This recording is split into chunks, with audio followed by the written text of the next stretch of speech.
Live. Here, we're live. Welcome to Virtual Hey. Newsmakers. I'm Debbie Ellickson. My co-host Cynthia Seymour is celebrating Thanksgiving with her family, so it's just me today. And we're going to talk about a topic that I am particularly close to, freelance sports media. And why did this come up? Well, it comes up because there has been a lot of discussion over the years whether there's freelance media, and particularly now digital media, whether it's sports media or otherwise, is legitimate media and what they do, and if they deserve the same kind of accreditation as traditional media. So we know that media is changing, and for instance, just as an example, last week or 2 weeks ago on Al Jazeera's The Listening Post, there was a story about freelance photojournalists are the ones where we're getting the pictures out of Syria and Egypt from, and how dangerous that position is. And a lot of freelance journalists are going in there, but they're not necessarily protected by organizations, so they're at high risk. But we're going to talk about a lot lighter, something lighter than that. We're going to talk about sports specifically because it is a big pastime of a lot of people, regardless of where they live in the world. It's kind of our escape, whether you're a sports fan or not. Some of these issues, you know, you can apply it to whatever your passion is, whether it's entertainment or it could be anything. And the other thing is sports is big business, and a lot of people are talking about it. So it's a broad conversation, but we're going to try and narrow it down to where we can share a story of how, even with or without accreditation, you can do it anyway and talk about your passion. But I've been an accredited freelance journalist in the National Hockey League, and my guest today is Rob Mundo, and he is also accredited National Hockey League freelance reporter. And Rob is also the co-owner of TML TMLFans.ca. TMLFans.ca. So it's the fan site for the Toronto Maple Leafs. He is a reporter for the Fischler Report, which is out of New York City. And he is also the co-author of a new book, The Best, the Worst, and the Biggest NHL Trades of All Time. Thanks, so, Rob, I'm so glad to have you here. And thanks for the invitation. let's just talk about how you got the opportunity to start reporting on sports. How did that come about? Yeah, well, it goes back to the late 90s. Give a bit of perspective, this is before Google Hangouts and Twitter and Facebook and Yahoo. So you're going back to the late 90s when the internet, the World Wide Web, was just starting to really proliferate. And then I was still in a text-based news group on Usenet for fans of a certain age. And there was a mailing list called Plaidworks. And on this Plaidworks Maple Leafs news group, I met a guy by the name of Rick Kuchman. And Rick also happened to be the Fischler Report's contact in Toronto as Maple Leaf Gardens was closing out the 97, 98, 98, 99 season. And Rick and I met through this Plaidworks group, and Rick founded TMLFans.ca, and he brought me on board as a partner. And on the side, he was also doing Stan Fischler's reporting, much like you did in the Flame for the past. Rick and I are the Toronto guys, per se, and Rick just needed somebody to come on board because of the Leaf schedule. I mean, you do 40 home games a year. I mean, you can appreciate it's fun work, but it can also be a challenge, and it can also be time-consuming. So he brought me on board to be his backup. And then so when Air Canada Center first opened in the 1999-2000 season, the rest is history. So he brought me on board. He, based on my posts in this Plaidworks news group, He knew that I was knowledgeable about the game. He did a introduction for me to Stan, and Stan gave me a call, and then he just liked what I brought to the table, and then the rest is history. So I'm very honored to have been a contributor to the Fischler Report for gosh, I guess it's 13, 14 years now, and Wow. all the network contacts I made, yourself personally, of course, with you being the Flames correspondent. I remember, gosh, it's like, I mean, I see your name on the masthead, and then I found you on Facebook, sent you the note, and well, here we are 5, 6 years later, and you've got that great hostess personality and hosting me for Stampede Week, Deb. So thanks for doing that. But So, getting back to hockey, that's how I got into it. yeah, so with, and that is kind of how this works with freelance journalism too. Yeah. A lot of it is networking, and well, any journalism, you're networking and trying to find sources. But as a freelancer, uh, when you started way back, I mean, we didn't have these tools, like you said. And so, what were some of the challenges that you saw back then? Was it difficult to get accreditation at the beginning? Well, one of the things, I'm sure if we spoke with Stan Fischler as well, Yeah. he might share some of his challenges of when he started out as well. And I've talked to his wife about some of the challenges she faced. She goes back into the 50s when Yeah. they didn't accredit women to cover sports. She actually had to take, I believe she took the New York Rangers and the National Hockey League to court so she could get Right. the right to cover the sport as a reporter. So and that was just to cover it, not necessarily gave her Sorry, Deb, I can't hear access you. to the press. Back to when you first came in. Go back to when you first came in. Yeah. What were the challenges you saw from trying to kind of do your job? I guess it's part of it is the credibility from like okay, myself, of course, I'm the cub reporter, so I'm hanging around the rink and it's like, who are you type of thing, right? But I guess I'm very fortunate in a way that I've been able to piggyback off Stan's name because everybody, Fischler Report, oh, that's so it wasn't necessarily my challenge in terms of acquiring the accreditation because it was already I guess spoon-fed to me, for lack of a better phrase. But further to your point, in terms of trying to get accreditation for TMLFans.ca, and here's where I can see our discussion leading for today. It's Leafs PR staff have like this incredibly difficult job to do, just because the amount of demand for seats in that press box exceeds the supply. And I mean, I credit Pat Park and his staff. They've been so good to me. And in terms of myself, giving me all the respect in the world, and vice versa, like a two-way street in terms of my work for the Fischler Report. And we have casually approached, Rick and I, that is, have casually approached them in the past for accreditation, not through the Fischler Report, but for TMLFans.ca, and they've politely declined because of, like I said, the demand exceeds supply, and in terms of how they want to run their shop, it's just basically traditional media based. So those were some of the challenges that we faced back in '99, 2000, and to an extent, some of that, even though with the proliferation of Facebook and Twitter and 24/7 media, you know what, that not a lot has changed, and I fully respect Leafs PR staff for being very selective about who they accredit. So in terms of going forward, do I think that non-traditional media deserves a seat? Absolutely, I do. Will it happen at the NHL level? I guess you have to evaluate that on a team-by-team basis. And I know, just getting sidetracking a little bit here, but I know the AHL, like the Toronto Marlies, they're opening up their doors. I mean, the Marlies kind of want to be their own type of entity, separate from the Leafs. So a lot of their policies are different from how they do it with the Leafs. So I mean, again, credit to Ian Mahar and his great staff there at the Toronto Marlies website. I mean, I'm there with Fischler. I've got some colleagues over there who are with Hockey Buzz, Leafs Nation, in addition to the traditional media. So the Marlies is more, I guess, a bit of a balance between mainstream and traditional, as opposed to the Leafs, which is strictly traditional. And if that's what they're doing right now, then all the power to them.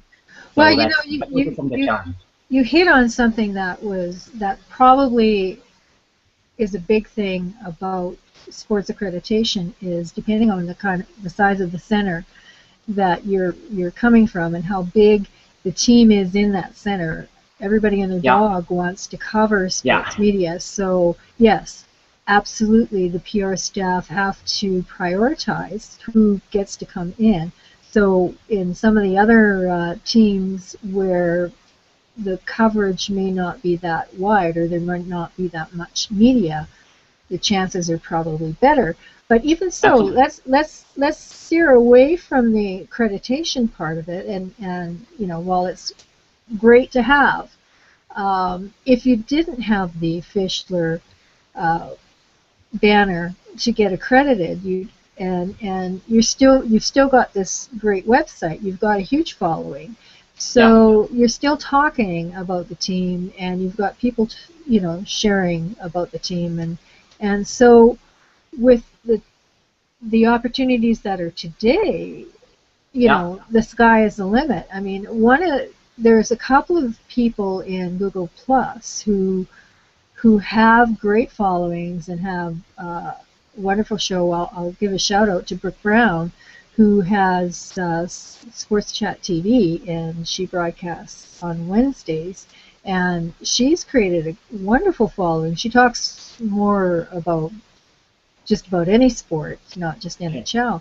And then we've got Pound for Pound Boxing Report, and Michael Smith talks about UFC. So we've got a lot of people talking sports, and another shout out to Chris Yates, who we've had on Virtual Newsmakers. He took a traditional media show and turned into the digital realm and created a web show with Huddle Productions. So the opportunities are there for, even if you're not accredited, to create a following and to talk about something. But let's try to fine-tune that a bit, because instead of having a lot of noise out there talking sports, how do I put this?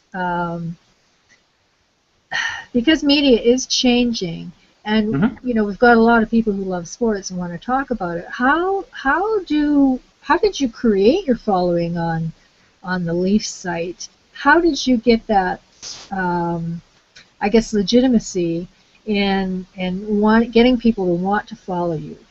Because there's the difference between the quality of posts or what you're talking about. You're not necessarily just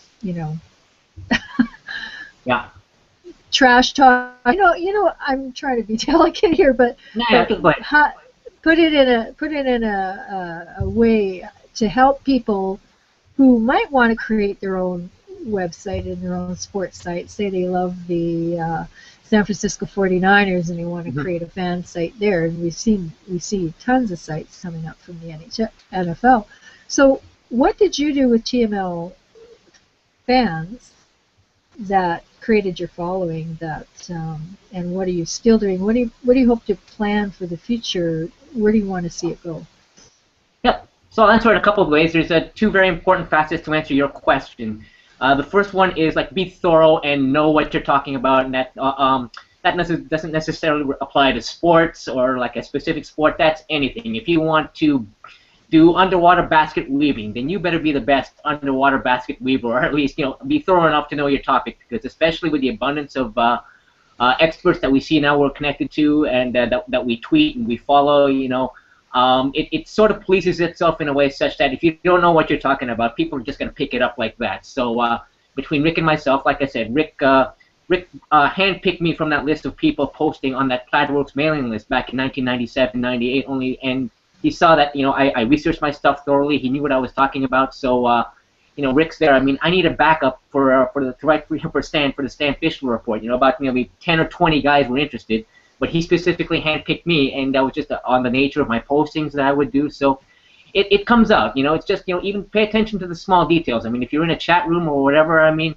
use proper grammar. I mean, don't use all cap locks and stuff. A lot of it is polish. So a lot of details that people might not pay attention to. Know what you're talking about, know how to present. And the second point is, I think we touched on it earlier, but just networking. So I mean, just in terms of knowing the right people. And I think, you know, Rick and I kind of lucked out in that, you know, we were with Stan, and then with that, that gave us access to a lot of people in the media, Maple Leaf Gardens press box at the time, now Air Canada Center, and I've been able to build my contacts, and it's taken years. I mean, you know, even just as a for example, I mean, Andrew Podnick, you know, he's written all these Leafs books, and I got to meet him, you know, in the press box many years ago, and lo and behold, we cover the Women's Worlds in 2013 in Ottawa. And then he sends me an email back and says, "Hey, Rob, want to write a book together?" It just kind of happens that way. It's not going to happen overnight. It takes a lot of time to build your contacts, and but you just basically like know what you're talking about and know how to network and just build a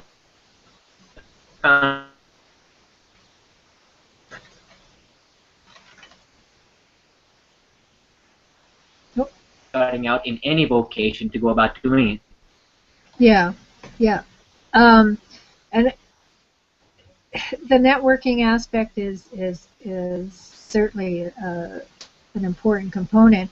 Now, I want to also talk about another fellow and give a shout out to him as well, Dave Holland.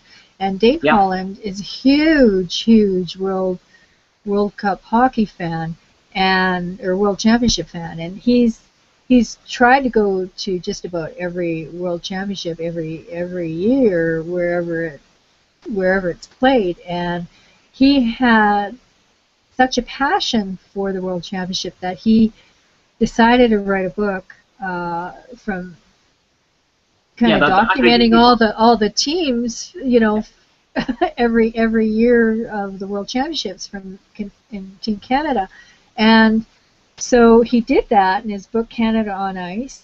He published it, self-published it, and then as a result of that book, he managed to, because it was professionally done, and he used the Hockey Hall of Fame photos, and he did the right things to put the stuff together. But he also, as a result of that, and his always showing up and then just volunteering to take pictures, he has now been used as a photographer for Hockey Canada, and he's covered many of the women's tournaments, and he's actually and he's been hired and contracted to do some photography for some athletes around the city in Calgary, and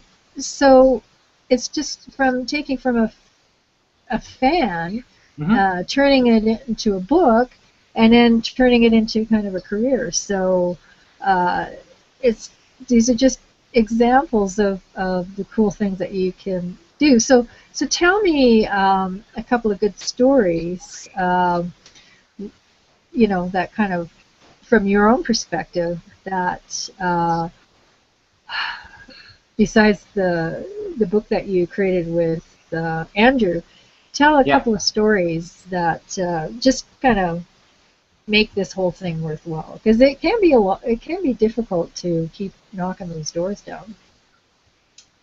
I guess so. I realized I was starting to make it into the quote-unquote big time when, like, it was all happening at once. Not necessarily in terms of the accreditation, but even before that, even as I was communicating with Rick and Stan on the mailing list. I mean, I've been a member of the Society for International Hockey Research for several years, and made very many good friends over there. And one of my good friends from there is Kevin Shea, managing editor of the Hockey Hall of Fame magazine.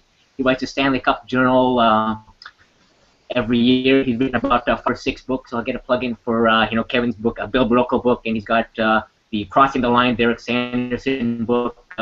But yeah, between him and Phil Pritchard, president of the Hockey Hall of Fame, Phil and Kevin had this course that they offered at Seneca College a few years ago. Hockey Hall of Fame presents course at Seneca College, and I was very honored to be invited as a guest speaker for Chapter 8, which was Hockey in the Media.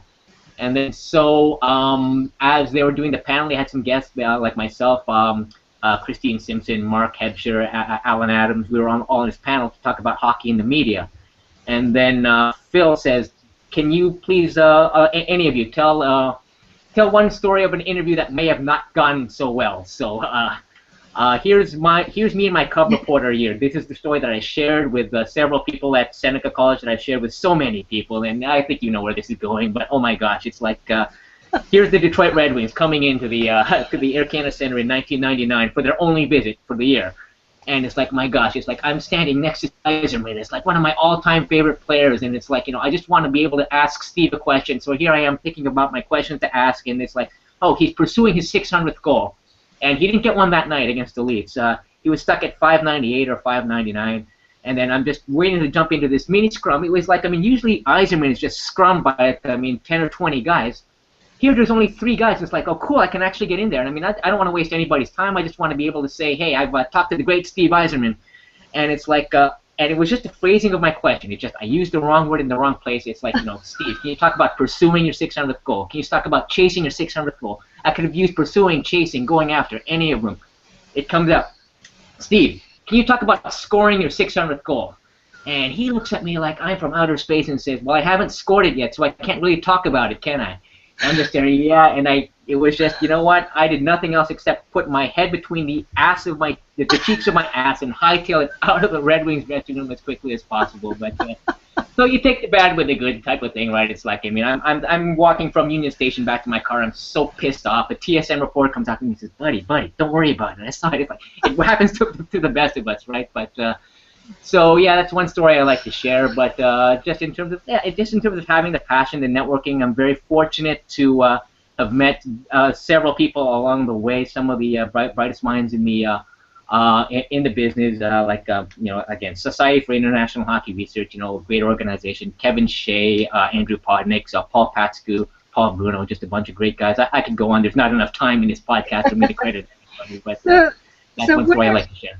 What are some do's and don'ts? So if you do get a chance to go to a press conference or go, if you get a chance to interview somebody that's a celebrity or a sports celebrity, what are some do's and don'ts from your perspective other than trying to formulate the biggest do is obviously words? Be prepared, and just do your homework, do some research. The perception is, hey, this is a lot of fun. You get to talk to players and stuff, and it can be if you make it out to be, but you have to do your homework as well. It's a matter of I've got my voice recorder, and if Phil Kessel or Dion Phaneuf is in the room, well, it's like it's a Q&A, but you are asking the questions, they're providing the answers. So ask. And you and I individually have had this discussion before. Ask some questions, prepare, but ask some decent questions. You can always critique players for giving cliched answers, but let's face it, 90% of the time it's because the questions are as equally cliched. So, do your homework. In terms of do respect everybody else's time and everybody else in the room.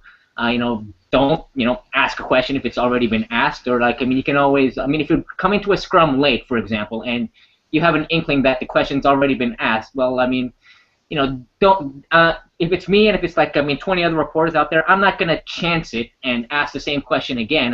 I might, if the scrum dissipates and I can just flag him for one more thing, I might come in and just say, Dion or Phil, I'm sorry if this has been asked before, right?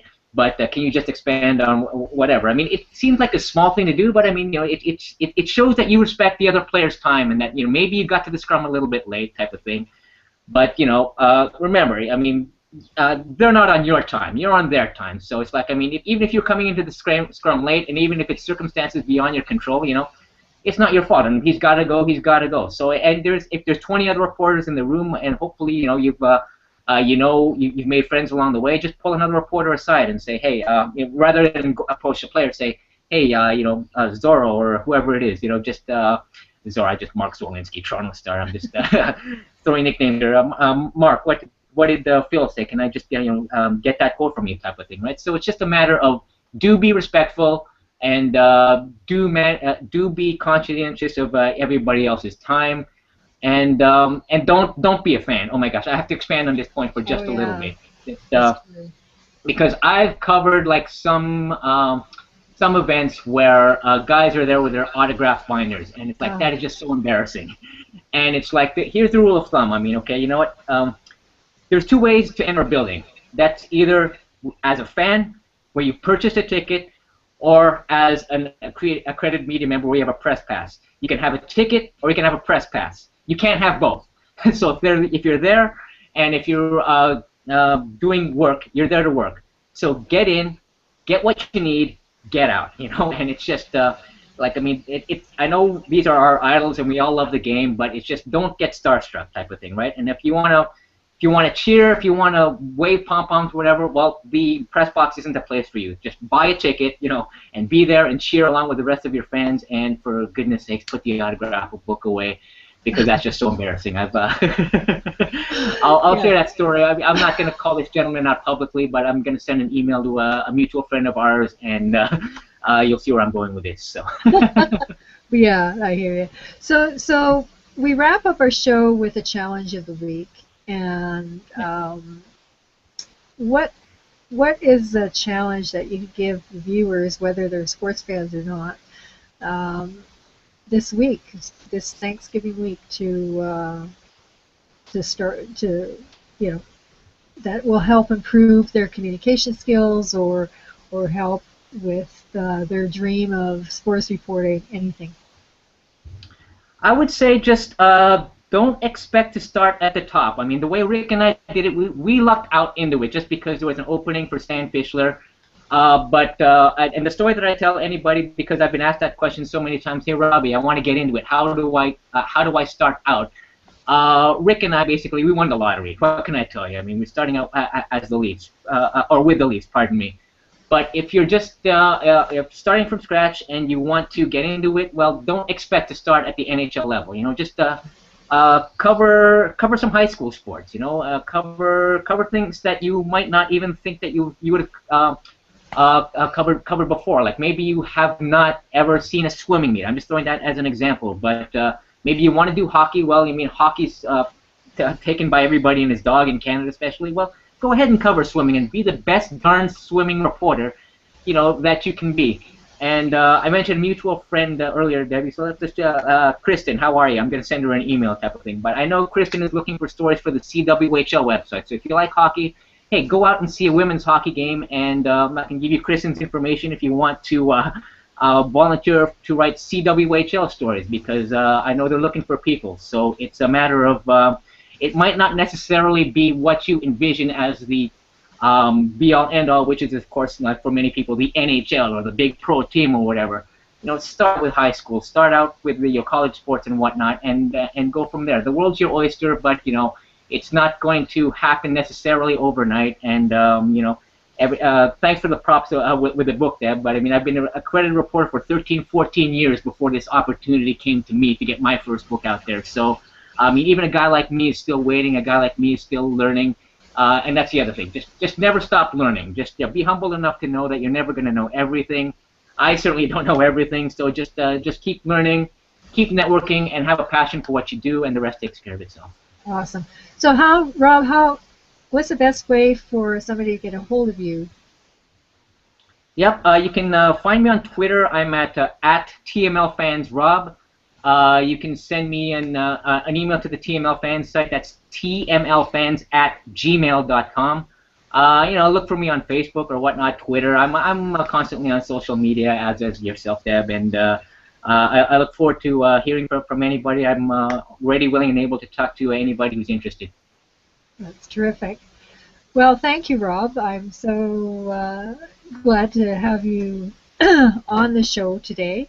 And next week we have Tony Dyson and Chantel Harvey on. And Tony Dyson is the creator of R2D2.